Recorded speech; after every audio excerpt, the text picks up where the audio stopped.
Pengertian forecasting. Forecasting adalah salah satu metode data mining yang digunakan untuk meramalkan atau memperkirakan mengenai sesuatu yang belum terjadi. Pada dunia bisnis, forecasting biasa digunakan dalam menentukan keputusan bisnis untuk masa yang akan datang.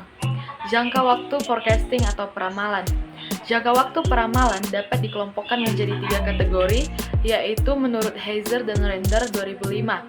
1. Jangka pendek atau short term, peramalan untuk jangka waktu kurang dari 3 bulan. Yang kedua, jangka menengah atau medium term, peramalan untuk jangka waktu antara 3 bulan sampai 3 tahun. Yang ketiga, jangka panjang atau long term, peramalan untuk jangka waktu lebih dari 3 tahun. Metode forecasting atau peramalan. Yang pertama, peramalan kualitatif. Peramalan kualitatif adalah peramalan yang didasarkan atas pendapat suatu pihak dan datanya tidak dapat dipresentasikan secara tegas menjadi suatu angka atau nilai. Hasil peramalan yang dibuat sangat bergantung pada orang yang menyusunnya. Hal ini penting karena hasil peramalan tersebut ditentukan berdasarkan pemikiran yang intuisi, pendapat dan pengetahuan, serta pengalaman penyusunnya. Yang kedua, peramalan kuantitatif atau statistic method.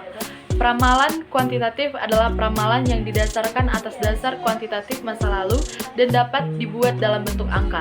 Peramalan kuantitatif hanya dapat digunakan apabila terdapat 3 informasi sebagai berikut, yaitu informasi tentang keadaan masa lalu. Informasi tersebut dapat dikuantifikasikan dalam bentuk data numerik. Dan yang ketiga, data diasumsikan bahwa beberapa aspek pola masa lalu akan terus berkelanjutan pada masa yang akan datang. Model kuantitatif. Model time series atau deret waktu. Metode time series berhubungan dengan nilai-nilai suatu variabel yang diatur secara periodisasi sepanjang periode waktu, di mana perkiraan permintaan diproyeksikan. Model trend linear. Trend linear memiliki persamaan yang secara umum dapat dinyatakan sebagai berikut. Y sama dengan A tambah BX, dengan keterangan Y nilai tren pada periode tertentu, X periode waktu, A interupsi dari persamaan tren, B koefisien kemiringan atau gradien dari persamaan tren yang menunjukkan besarnya suatu perubahan suatu unit pada X. Ada 4 metode yang bisa digunakan untuk menyusun atau menentukan tren linear, yaitu yang pertama metode bebas atau freehand method, yang kedua metode semi rata-rata atau semi affine method, yang ketiga metode rata-rata bergerak atau moving affine method, yang keempat metode kuadrat terkecil atau least square method. Baik, fungsi dan tujuan forecasting. Fungsi peramalan atau forecasting terlihat pada saat pengambilan keputusan. Keputusan yang baik ialah keputusan yang didasarkan atas pertimbangan apa yang akan terjadi pada waktu keputusan dilaksanakan. Apabila kurang tepat, ramalan yang akan disusun, maka masalah peramalan juga merupakan masalah yang selalu kita hadapi. Menurut Heiser dan Render, forecasting memiliki tujuan sebagai berikut. Yang pertama, untuk mengkaji kebijakan perusahaan yang berlaku saat ini dan di masa lalu, serta melihat sejauh mana pengaruh di masa datang. Yang kedua, peramalan atau forecasting diperlukan karena adanya time lag atau delay antara saat suatu kebijakan perusahaan ditetapkan dengan saat implementasi. Yang ketiga, permasalahan forecasting merupakan dasar penyusutan bisnis pada suatu perusahaan sehingga dapat meningkatkan efektivitas suatu rencana bisnis. Selanjutnya, manfaat forecasting. Ada beberapa manfaat yang bisa didapatkan dalam penerapan forecasting, diantaranya yang pertama, memprediksi masa depan bisnis.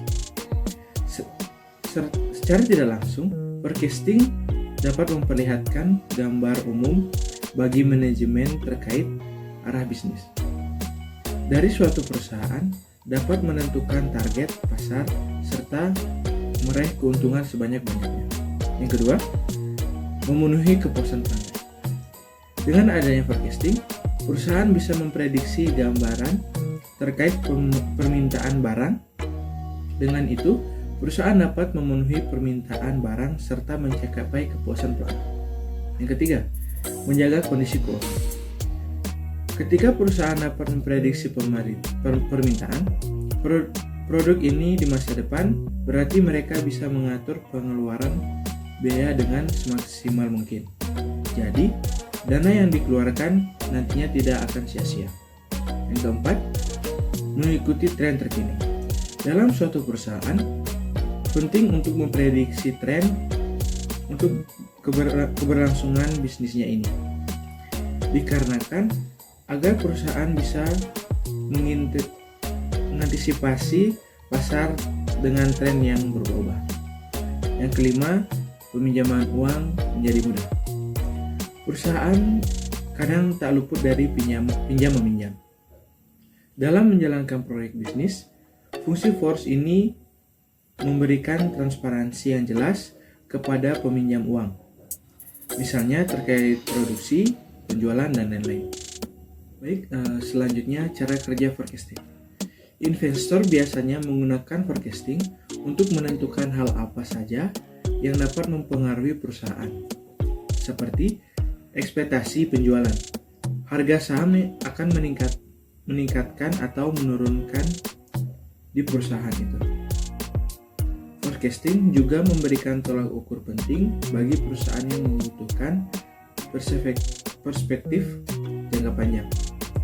Analis saham menggunakan forecasting untuk memperkirakan bagaimana tren yang akan datang, seperti PDB atau pengangguran akan berubah pada kuartal atau tahun berapa. Semakin jauh pemikirannya, semakin tinggi kemungkinan perkiraannya tidak akurat. Ahli statistik dapat menggunakan forecasting untuk menganalisis dampak potensial yang nantinya bakal dihadapi dari perusahaan dalam operasi bisnis. Misalnya, data dikumpulkan mengenai kepuasan pelanggan dengan cara mengubah jam kerja atau produktivitas karyawan saat kondisi tertentu. Baik, selanjutnya langkah-langkah dalam melakukan forecasting. Dalam melakukan peramalan, terdiri dari beberapa tahapan, khususnya jika menggunakan metode kuantitatif. Tahapan tersebut adalah: yang pertama, definisi tujuan forecasting. Yang kedua, buatlah diagram Pascal atau plot data. Yang ketiga, memilih model forecasting yang tepat. Yang keempat, lakukan forecasting. Yang kelima, hitunglah kesalahan forecasting atau forecast error. Yang keenam, pilih metode forecasting dengan kesalahan terkecil. Yang ketujuh, yang terakhir, lakukan verifikasi. Baiklah, kita masuk ke contoh soal menggunakan metode garis lurus atau straight line method.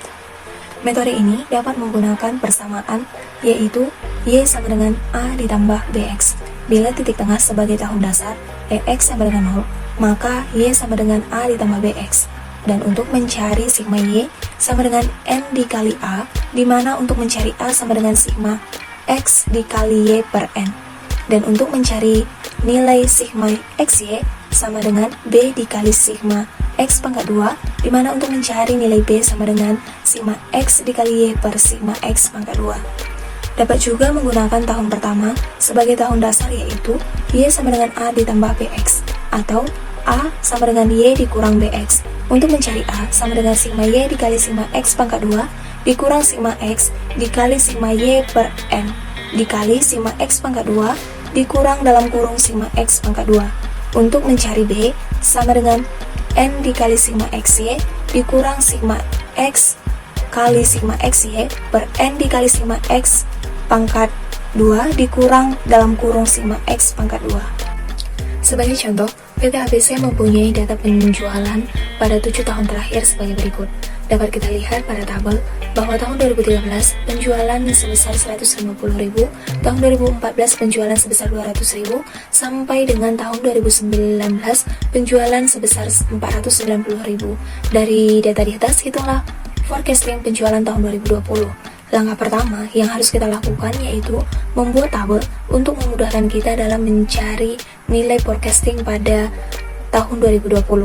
kita buat tabel tahun, tabel X pangkat 2, dan XY. Selanjutnya kita masukkan dari nilai Y, yaitu dari data penjualan.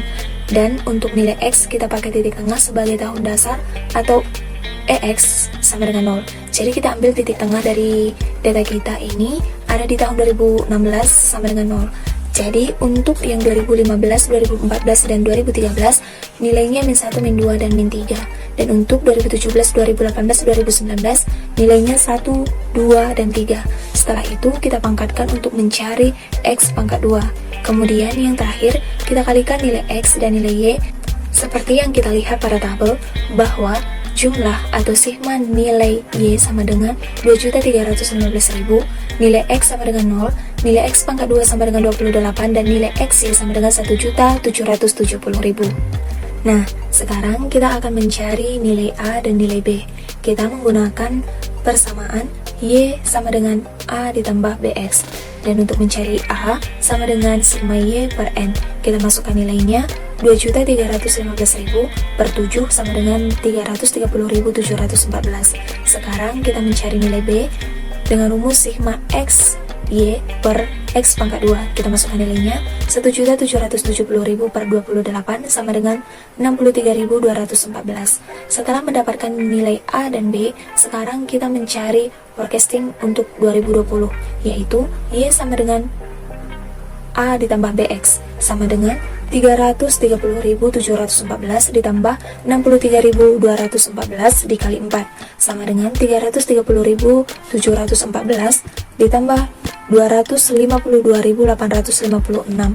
Jadi forecasting 2020 yaitu 583.570. Demikian penjelasan singkat tentang metode forecasting. Terima kasih.